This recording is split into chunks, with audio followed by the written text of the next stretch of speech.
அமெரிக்காவுக்கும் ஈரானுக்கும் இடையே இறுதி செய்யப்படவுள்ளதாக கூறப்படும் அமைதி ஒப்பந்தத்திற்கு ஈரானின் உச்ச தலைவர் மொஜ்தபா ஹமீனி தனது ஒப்புதலை வழங்கியுள்ளதாக அமெரிக்க ஜனாதிபதி டொனால்டு டிரம்ப் தெரிவித்திருக்கிறார். வெள்ளை மாளிகையில் ஓவல் அலுவலகத்தில் செய்தியாளர்களின் கேள்விக்கு பதில் அளித்துள்ள டிரம்ப், தனக்கு கிடைத்த நம்பகமான தகவல்களின்படி ஈரானிய உச்ச தலைவர் இந்த ஒப்பந்தத்துக்கு சம்மதம் தெரிவித்திருக்கிறார் என்பது உறுதியாகியுள்ளதாக குறிப்பிட்டிருக்கிறார். இரு நாடுகளுக்கும் இடையே நீண்ட காலம் நீடித்து வரும் இந்த ராணுவ பதற்றத்தை தணிக்கும் நோக்கில இந்த உடன்பாடு எட்டப்பட்டுள்ளதாக குறிப்பிட்ட அவர், ஒப்பந்தம் முழுமையாக இறுதி செய்யப்பட்டு கையெழுத்தானவுடன் ஈரான் துறைமுகங்கள் மீது அமெரிக்கா விதித்துள்ள கடுமையான கடற்படை முற்றுகை உடனடியாக முழுமையாக திரும்பப் பெறப்படும் என்று சொல்லி உறுதியளித்திருக்கிறார்.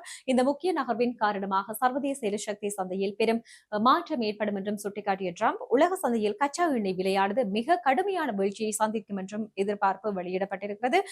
எனினும் இந்த ஒப்பந்தம் குறித்து உத்தியோகபூர்வமாக அறிவிப்பை ஈரான் அரசாங்கம் இதுவரையில் வெளியிடப்படவில்லை என்பதும், ஈரானிய பாதுகாப்பு தரப்பினர் இதுகுறித்து தொடர்ந்து சந்தேகம் எழுப்பி வருகின்றனர் என்பதும் குறிப்பிடத்தக்கது.